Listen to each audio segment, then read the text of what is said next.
우리 성령께서 우리의 귀와 마음을 열어주시길 원하오며 예수님의 이름으로 기도하옵나이다. 아멘. 자, 오늘 두 절을 읽었는데요. 이 두 절에 총 세 절이죠. 3장 13절과 10장 24절 25절 요 세 구절에 공통점이 하나 있어요. 주제가 하나 있습니다. 뭡니까? 피차 권면하는 것과 서로 돌아보는 것과 또 서로 격려하는 것이에요. 격려하는 것. 예. 무슨 말이냐면 왜 이 명령을 하셨을까요? 신앙생활은 혼자 할 수 있다 없다? 할 수 없다 이거죠. 여러분이 예수 믿는 것 혼자 힘으로 믿었습니까? 누구의 전도를 받고 믿었습니까? 예. 혼자 예수를 믿을 수 없고요. 혼자 믿음 생활 할 수 없다는 것을 오늘 성경은 말씀해 주고 있어요. 그래서 매일 피차 권면하여 너희 중에 누구든지 죄의 유혹으로 완고하게 되지 않도록 하라라고 명령하고 있어요. 또 서로 돌아보아 사랑과 선행을 격려하라. 그래서 늘 모여서 말씀 듣고 또 우리가 속으로 모이고 양육을 받으면서 모이기를 패하는 어떤 사람들의 습관과 같이 하지 말라. 오직 권하여 그날이 가까움을 볼수록 더욱 그리 하자 말씀하고 있습니다. 자, 오늘 이 말씀을 읽었냐면 오늘 우리 몇 페이지죠? 222페이지. 자, 이 무신론자를 만나고요. 마법의 땅에 들어갑니다. 예, 무신론자를 만났고 마법의 땅에 들어갔을 때 이 서로가 함께 있기 때문에 아주 정신을 차릴 수가 있었어요. 예. 자, 먼저 여러분들이 믿음 생활하면서 여러 가지 유혹을 만납니다. 이단의 유혹을 받기도 하고요, 무신론자들의 조롱과 미혹을 받기도 하고요, 또 환난이라는 시험을 당할 수가 있어요. 그러면 그거를 통과하지 못한 사람들 중에 교회를 떠난 사람들도 있고요, 또 쉬고 있는 사람들이 너무나 많습니다. 예. 며칠 전에 이제 목사님들을 만났거든요. 근데요, 지금 그러니까 올해 하반기부터 내년까지 굉장히 교회가 정말 전도를 많이 된다라고 하더라고요. 왜냐하면 코로나가 3년 동안 진행됐고 떠났던 사람들 교회마다 뭐 적게는 20% 떠났고 많게는 뭐 50% 막 떠난 교회가 많습니다. 예. 그래서 진짜 전도를 하다 보면 이렇게 그냥 인터넷으로만 설교 들어요라고 하는 분이 계셔요. 예, 지난 주중에 만났거든요. 그래서 오늘 오시나 했는데 안 오셨어요. 그러니까 그런 분들이 제법 많습니다. 예. 근데 문제는 혼자 있다는 혼자. 그러면 설교도 들었다가 요즘에 여러분 불교에서도요 엄청나게 많은 강의를 합니다. 예, 뭐 법륜 너무나 많은 사람들이 유명한 사람 많아요. 거기도 들어보고 저기도 들어보고 막 그렇게 하는 거죠. 그러니까 교회라는 게 왜 중요하냐? 교회는 아버지의 집입니다. 집에 있어야 자녀는 부모의 보호를 받는 것처럼 교회 안에 있어야 이런 무신론자들의 유혹을 우리가 뿌리칠 수 있어요. 혼자 힘으로 뿌리치는 것이 아니라 교우와 형제와 동역자들의 도움과 권면을 받고 오늘 말씀처럼 뭐죠? 피차 권면하여 서로 격려해서 서로 도와보아서 그 유혹을 이길 수가 있다는 것이죠. 혼자 힘으로 절대 안 돼요. 함께 해야 되는 것입니다. 자, 무신론자가 얼마나 미혹하는지 한번 보시겠어요? 제가 이거 보면서요, 야, 진짜 막 놀랬거든요. 근데 이게 현실입니다. 자, 볼게요. 이들이 좀 가는데, 자, 222쪽 중간쯤인데요. 저 너머에 한 사람이 시온을 뒤에 두고 우리를 향해 온다라고 말하고 있어요. 시온을 향해. 자, 근데 보세요. 지금 이 오는 사람이 어디를 등지고 오고 있습니까? 시온을 등지고 있어요. 시온을 등지고 온다는 것은 뭐예요? 시온까지 가보려 했다가 지금 포기하고 돌아오고 있다는 거예요. 이게 지금 무신론자의 모습입니다. 자, 그의 이름은 무신론자입니다. 자, 그 무신론자가 그 두 사람에게 물어봅니다. 어디로 가냐고 물어봐요. 자, 크리스천, 우리는 시온산을 향해 가고 있습니다. 그러자 무신론자는 한바탕 너털 웃음을 웃었다. 크리스천, 왜 그렇게 웃으십니까? 무신론자, 당신들이 그렇게 우스꽝스러운 여행을 한다고 하니 얼마나 무지몽매한 사람들인가 생각되어 웃었습니다. 여러분들은 고통스러운 여행을 해왔지만 아무것도 못 얻게 될 것입니다. 이렇게 지금 얘기를 하고 있어요. 크리스천, 여보세요. 왜 당신은 우리가 아무것도 못 얻을 거라시라고 생각합니까? 무신론자, 얻는다고요? 이 세상에는 당신들이 꿈꾸는 그런 곳은 어디에도 없단 말입니다. 꿈꾸는 게 어디예요? 천국을 말하죠. 천국은 없습니다. 이렇게 말하고 있는 거예요. 지금 무신론자가. 근데 크리스천이 뭐라고 합니까? 그렇지만 내세에는 있습니다 라고 하거든요. 자, 무신론자의 특징을 알 수 있어요. 일단은 예수 믿는 사람들을 조롱합니다. 바보로 여깁니다. 웃습니다. 이 전도할 때 많이 느끼거든요. 그래서 우스꽝스럽게 여기고 조롱하고 무지몽매한 사람들이라고 이렇게 조롱할 때가 너무나 많아요. 저희 이제 우리 어머니께서 막 이제 결혼하셨을 때 예수를 믿게 되셨고, 저희 아버지는 믿지를 않았어요. 그리고 저희 그 아버지 쪽에는요, 예수 믿는 사람이 나중에 이제 고모 한 분 믿으시고, 그 다음에 또 큰 작은 아버지 믿으셨는데, 이제 나머지 분들은 이제 잘 믿질 않았습니다. 예. 명절 때만 되면 이제 저랑 형과 우리 동생들은 이제 교회를 다니고 있었거든요. 그렇게 무시를 하는 거예요, 무시를. 그게 막 느껴져요. 예. 그리고 이제 저희 형이 이제 신학교를 갔어요. 신학교를 갔는데 그렇게 무시를 하는 거예요. 막. 예. 저희 형보다 나이 어린 그 조카들이요, 형을 막 무시하는데 되게 보기가 싫더라고요. 그 정도로 조롱을 받았습니다. 예. 지금 여기 보세요. 무신론자가 그렇게 우스꽝스럽게 여기고 있어요. 얼마나 무지몽매한 사람들이가. 당신들은 무지몽매한 사람들이다. 당신들은 고통스러운 여행을 해왔지만 아무것도 얻지 못할 것이다. 천국은 없다라고 단정지어 말하고 있습니다. 자, 여기까지 들을만해요. 근데 우리를 정말 이렇게 시험 들게 하는 말이 뭔지 아세요? 자, 여기 보면 223쪽 위에서 두 번째 줄 밑에, 자, 무신론자, 제가 집 곧 제 고향에 있을 때 저도 당신이 지금 말하는 것 같은 소리를 들었습니다. 그때부터 몇 년 동안요?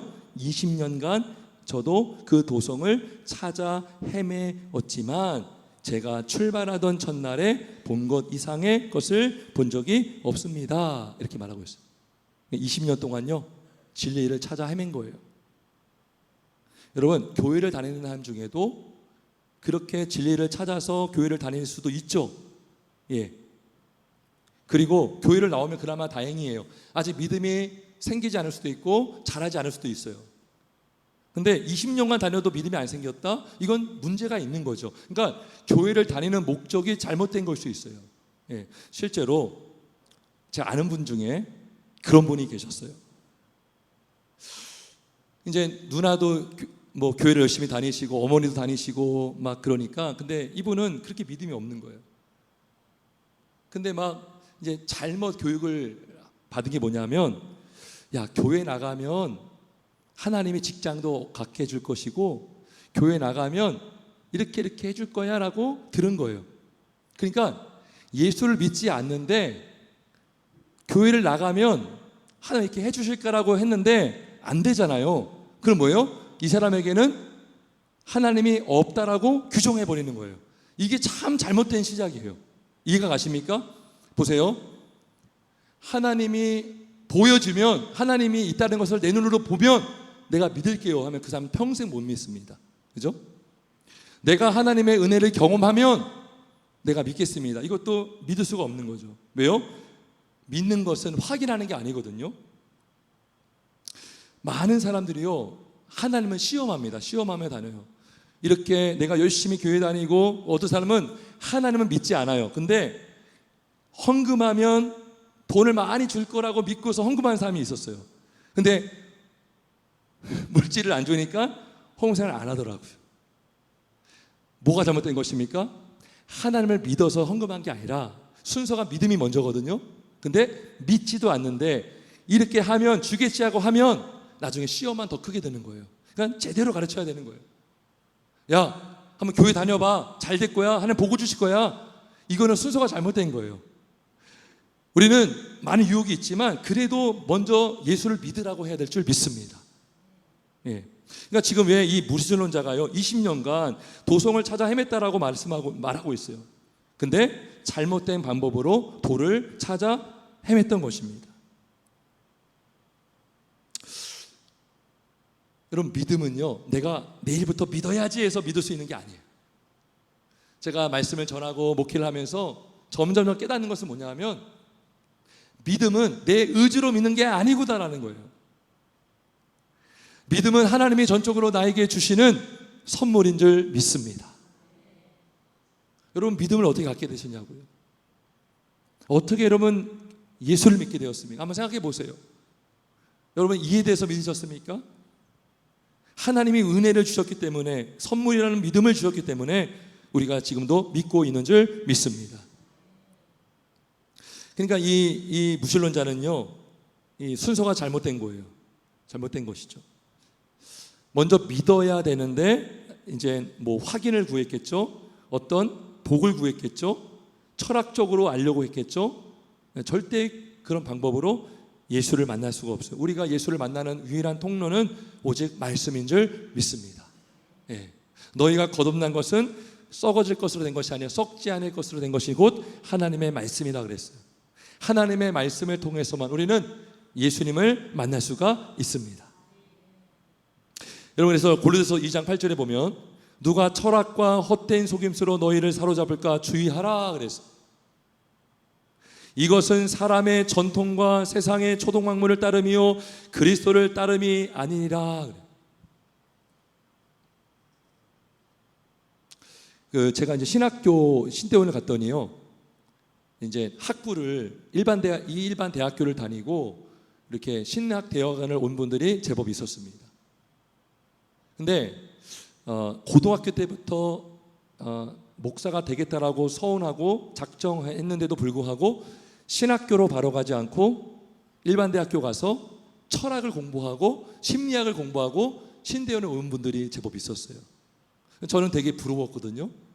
아, 세상의 지혜를 먼저 알고 이제 성경을 배워서 전하면 참 목회 잘하시겠다 이분들 했는데, 제가 어느 순간 그게 아닐 수도 있다는 것을 깨달았어요.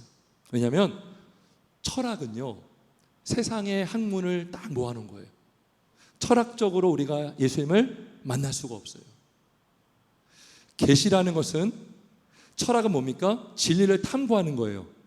진리를 탐구해서 발견하는 것이거든요. 근데 계시는 뭡니까? 계시는 보여줘야 되는 거예요. 여러분, 해라는 것을 우리가 어떻게 합니까? 해 자체가 빛을 발광하기 때문에 해가 저기 있구나, 해를 통해서 해를 볼 수 있는 것처럼 우리가 예수님을 만나려면 예수님이 자신을 우리에게 보여주셔야 되는 것입니다. 할렐루야. 보여주셔야 되는 거예요. 근데 철학은요 반대예요. 우리가 연구하고 탐구해서 도를 발견하는 데까지 가야 되는 거예요. 근데 플라톤이요, 그래서 이데아라는 어떤 개념을 만들었거든요. 근데 플라톤은 예수를 믿은 사람이 아닙니다. 그래서 많은 사람들이 뭐라고 하냐면 플라톤은 너무나 똑똑했는데 자신의 머리와 지혜로 천국 문 턱 앞까지 갔던 사람이다라고 말해요. 그러니까 인간적으로는 굉장히 높게 보았지만 그의 머리로는 예수님을 만나지를 못한 거예요. 그래서 성경이 말하잖아요. 철학과 헛된 속임수로 너희를 사로잡을까 주의하라. 그것이 아니라는 거예요. 자, 이 사람은 20년 동안 진리를 찾다가 만나지 못해서 지금 시온을 가다가 멈추고 돌아가고 있다는 거예요. 자, 223쪽 위에서 5번째 줄. 자, 크리스천, 우리는 그러한 곳을 찾을 수 있다고 들었고 또 믿습니다. 무신론자, 만약 제가 집에 있을 때에 믿지 않았다면 그 성을 찾으러 거기까지 가지도 않았을 것입니다. 하지만 저는 아무것도 찾지 못했습니다. 만약 그런 곳이 있다면 제가 틀림없이 찾았을 것입니다. 왜냐하면 저는 당신들보다 훨씬 더 멀리 갔었으니까요. 이거 굉장히 미혹되는 말 아닙니까? 나보다 먼저 시온산에 더 가까이 갔던 사람인데 돌아오고 있다는 거죠. 나보다 앞장서서 먼저 출발했던 사람이 돌아오고 있다면 여러분, 그런 사람 만나면 얼마나 마음이 흔들리겠습니까? 여러분, 그렇지 않아요? 여러분보다 먼저 예수를 믿었다라고 하는 사람, 사실 믿은 게 아니죠. 교회를 다녔던 사람이 있어요. 근데 여러분이 나중에 믿었어요. 근데 그 먼저 교회를 다녔던 사람이 야, 내가 교회 다녀봤더니 예수님 없어 라고 말한다면 그 말이 얼마나 우리의 마음을 흔들겠어요. 우리의 믿음을 얼마나 흔들 수가 있겠습니까? 엄청난 시험이 될 수 있는 거예요. 그래서 이제 저는 돌아가렵니다. 그리고 존재하지도 않는 성을 찾아 나서려나 예전에 버리고 왔던 것들을 다시 찾아 좀 즐겨봐야겠습니까? 결국 무신론자의 우상이 발견됐습니다. 그는 자기를 위해서 도를 찾았던 거예요. 더 쾌락을 즐기기 위해서 하나님을 이용하려고 했던 것입니다. 그죠? 예전에 버리고 왔던 것들을 다시 찾아 좀 즐겨봐야겠다라고 하면서 가던 길을 멈추고 돌아켜서 시온을 등지고 지금 내려오고 있다는 것입니다. 여러분, 톨스토이라는 그 러시아의 유명한 문학가가 있어요. 톨스토이. 이름은 아마 들어봤을 거예요. 톨스토이. 근데 그 사람이요, 이렇게 교회를 다녔는데 18살 때, 우리나라로 하면 고2 때죠. 18살 때 친구가 집에 찾아온 거예요. 근데 친구가요, 그냥 툭 던졌어요. 한마디 했어요. 무슨 말 했냐면, 하나님이 인간을 만든 것이 아니라 인간이 하나님을 만든 거야. 요 한마디를 딱 듣고 거기서 믿음을 딱 내려놨습니다. 그 한마디 때문에. 그 말 한마디가 중요해요. 교회를 다녔던 사람인데 그 말 듣고 믿음을 딱 버렸죠. 제가 읽어볼게요. 그분이 쓴 책이 있는데, 내 나이 18세가 되던 해에 친구가 내게 찾아와 신이 인간을 만든 것이 아니라 인간이 신을 만든 것이라고 말했다. 나는 이 말에 설득되어 어려서부터 믿어왔던 그리스도에 대한 신앙을 떠났다. 나는 종교를 포기하는 것이 자유를 얻는 것이라고 생각했다. 잘못된 믿음이었죠. 종교는 나에게 속박으로만 다가왔다. 그러나 이제 내 나이 55세, 그러니까 지금 몇 년 만에 돌아온 겁니까? 나중에 계산해 보세요. 18세에 떠났다가 55세에 돌아왔어요. 55세, 나는 내가 스스로 버린 어머니와 같은 신앙의 품으로 돌아왔다. 나는 단순히 종교에 돌아온 것이 아니다. 나의 구주인 그리스도께 돌아온 것이다. 그 안에서 나는 처음으로 참된 안식을 발견한 것이다 라고 해요. 여러분, 자녀들 중에 옛날에 교회를 다니다가 교회를 떠난 분들이 있습니다. 근데요, 우리가 몰라요. 택자인지 안 택자인지. 택자가 아니라서 다니다가 안 믿고 떠난 사람도 있을 수 있어요. 하지만 택자 중에도 다니다가 떠나 있는 사람이 있습니다. 아직 우리가 몰라요. 자, 근데 우리가 그래서 그 자녀들 중에 대학교를 갔거나 직장을 갔을 때에 이런 무신론자를 만나서 미혹을 분명히 받은 부분이 있을 것입니다. 예. 저도 첫 직장에 갔는데요, 저 옆에 있던 동료가요, 그 장인 어르신이 증산도에 빠졌던 분이에요. 그분을 위해서 막 책자를 막 만들더라고요. 쉬는 시간을 이용해서. 그렇게 저에게 성령으로 잉태된 게 말이 되느냐, 원수를 사랑하는 것이 말이 되느냐 막 미혹을 했어요. 예. 다양한 사람 만나니까요, 그렇게 미혹을 많이 받더라고요. 그러니까 지금 이 톨스토이도 무신론자를 만났죠. 친구를 만나서 신앙을 버렸죠. 근데 그 시간이 얼마나 아깝냐고요. 55세에 돌아온 건 감사한 겁니다. 근데 그 시간 동안에 정말 주를 위해서 우리가 일을 했다면 얼마나 많은 일을 할 수 있었겠습니까? 근데 그 시간을 다 이제 허비해 버렸던 것이죠. 자, 그래서 에베소서 5장 6절에 말씀합니다. 누구든지 헛된 말로 너희를 속이지 못하게 하라. 이로 말미암아 하나님의 진노가 불순종의 아들들에게 임하나니 그러므로 그들과 함께 하는 자가 되지 말라. 여러분, 이단, 친구, 친한 이웃 중에 이단이 있을 수 있어요. 근데 그 이단이 자꾸 미혹하면요, 성경대로 나 갈 수밖에 없어요. 한두 번 훈계한 후에 듣지 않거든 멀리하라 그랬거든요. 우리가 어느 순간 알게 모르게 미혹당할 수 있다는 것이죠. 너희를 속이지 못하게 하라라는 것입니다. 자, 근데 지금 감사한 것은 크리스천이 혼자 있지 않았고 소망도 혼자 있지 않았고 둘이 같이 함께 했다는 것입니다. 그래서 서로의 믿음을 점검해 주고 있습니다. 서로의 믿음을 점검해 주고 서로 질문하면서 그 사람이 정말 제대로 믿고 있는지 서로 물어보고 하는 장면들이 나오고 있습니다. 자, 우리 223초 여기 중간에 보면, 자, 크리스천이 동료 소망에게 말합니다. 저 사람의 말이 정말일까요?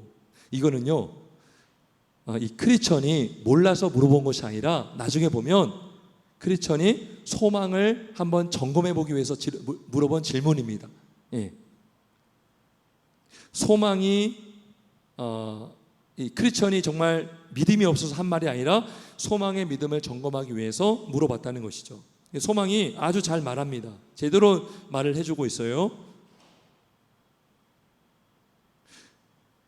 그래서 지금 이 소망과 크리스천이 서로 믿음의 대화를 통해서 서로의 믿음을 점검해주고 확인해주고 그 다음에 서로 도와주고 있다는 것입니다.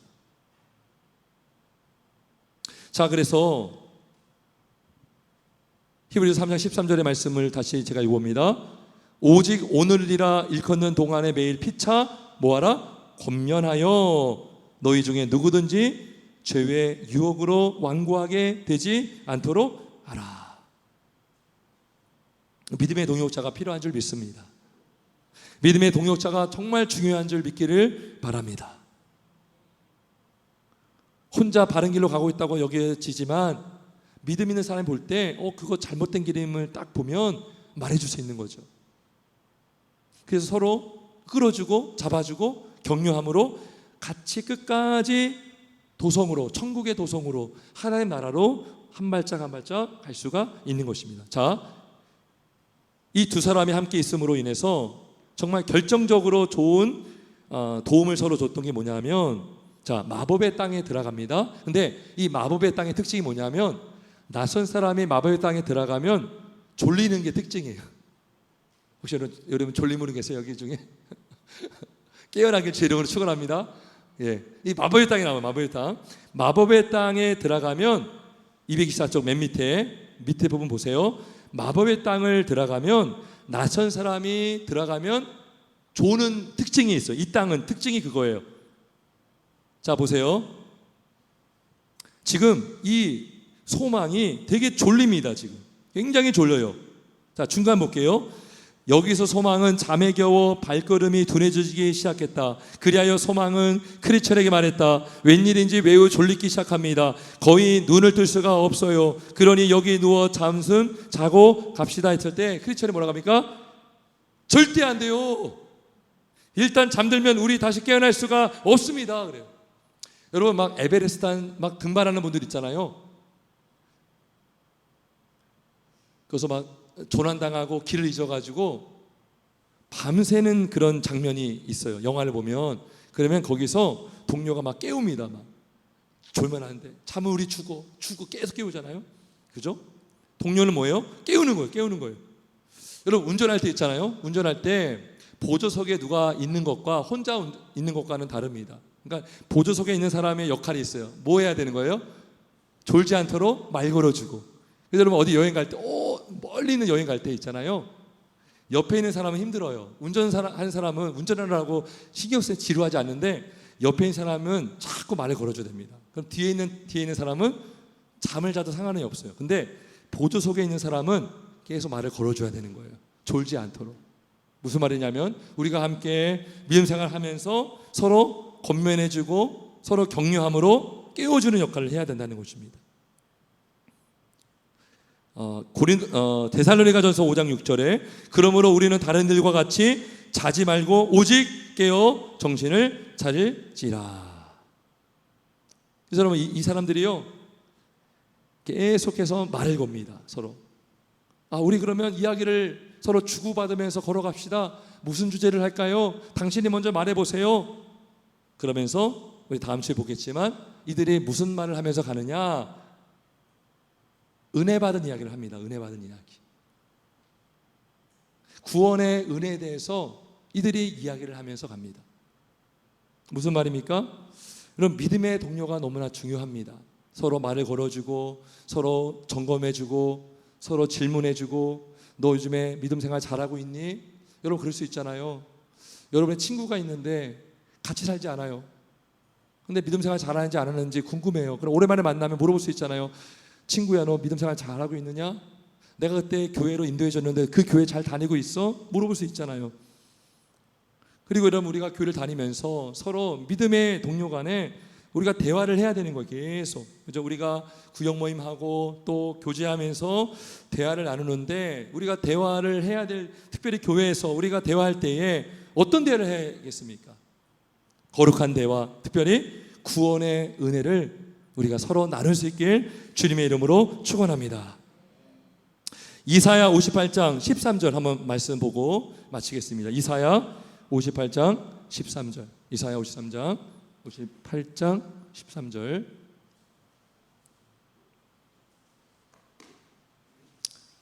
성도 간의 대화 참 중요합니다.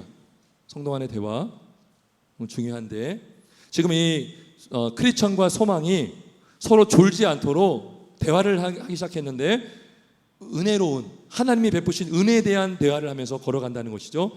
자, 58장 우리 13절 우리 한번 같이 읽어봅니다. 13절 있습니다. 이사야 58장 13절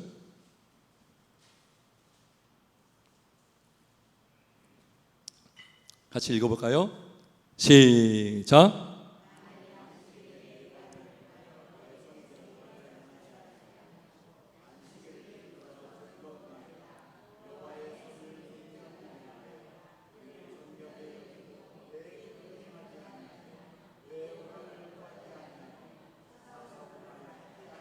예, 여기 보면은 맨 끝에 사사로운 말을 하지 아니하며 이렇게 돼 있어요. 예. 여러분 우리가 뭐 개인적인 자리, 사적인 자리, 뭐 여러 가지 뭐 모임에서 여러 가지 대화를 할 수 있겠죠. 뭐 정치 얘기도 할 수 있고 여러 가지 뭐 사업에 관련된 이야기를 할 수 있지만 특별히 우리가 주일날 성도 간의 모임 가운데서 우리가 어떤 대화를 해야 되는가라는 거예요. 성경에 말씀하기를 사사로운 말을 하지 아니하면 하고요. 사사로운 말 이게 뭐 찾아봤더니 가볍게 말하지 말라 이런 뜻이 있고요. 또 하나는 농담조로 말하지 말라 이런 뜻이 있고요. 그 다음에 비꼬아 말하지 않는 거예요. 여러분 서로 간에 관심 있는 분야가 있습니다. 그러면 내가 관심 있는 분야가 있어요. 그러면 말할 수 있겠죠. 근데 상대방, 관심 없는 상대방은 그 사람의 그 관심을 비하시킬 수도 있고 조롱할 수도 있겠죠. 자기도 모르게 나올 수 있겠죠. 그런 거를 조심하라는 거예요. 내가 어떤 대화를 하는데 상대방이 좀 듣기 거북해하는 게 보여요. 그러면 멈춰야 되는 거예요. 그죠? 우리가 다음 주에 보겠지만 이들이 나중에 한번 읽어보세요, 여러분들. 26절 이후부터 이들이 어떤 대화를 했는지 엄청나게 하나님의 은혜 베푸신 것만 얘기해도 여러분 밤새서 얘기해야 되는 거예요. 여러분 우리 안에서 예수 얘기가 안 나온다. 우리 안에 예수로 채워지지 않은 거예요. 예수가 아닌 다른 얘기, 그 얘기만 한다. 그러면 우리 안에 예수님이 충만한 게 아니에요. 여러분 내 마음 속에 가득한 게 나오기 마련입니다. 내 안에 감사가 넘치면 감사의 말이 나오고요. 내 안에 주님을 사랑하는 마음이 있으면 주님 베푸신 은혜의 그 고백이 나오게 되는 것입니다. 지금 크리스천과 소망은 그 은혜, 구원의 은혜에 대한 대화를 하고 있어요. 사랑하는 성도 여러분, 우리가 함께 이야기 나누고 교제하며 나눌 때에 주님께서 우리에게 베푸신 은혜를 나눌 수 있길 주의 이름으로 축원합니다. 그 은혜를 나누잖아요. 은혜는요 전염성이 강합니다. 그죠? 내가 받은 은혜를 말했는데 이 사람이 은혜를 받아요. 은혜가 막 배가 되는 거예요. 나눠주고 흘러가고. 그죠? 상대방의 어떤 우리가 성향이나 그런 상황도 우리가 잘 조심히 보면서 또 우리가 서로 은혜로운 말, 또 덕이 되는 말, 사사로운 말을 하지 말고 하나님께서 우리에게 베푸신 그 은혜에 감격한 그 은혜를 나눌 수 있는 우리 소그룹과 우리 성도가 되길 주의 이름으로 축원합니다. 그래서 이 믿음의 동료가 너무나 중요하고 대화가 중요하다. 근데 무엇을 대화하는가? 거룩한 대화, 은혜로운 대화를 할 수 있길 주의 이름으로 축원합니다. 우리 함께 기도하겠습니다.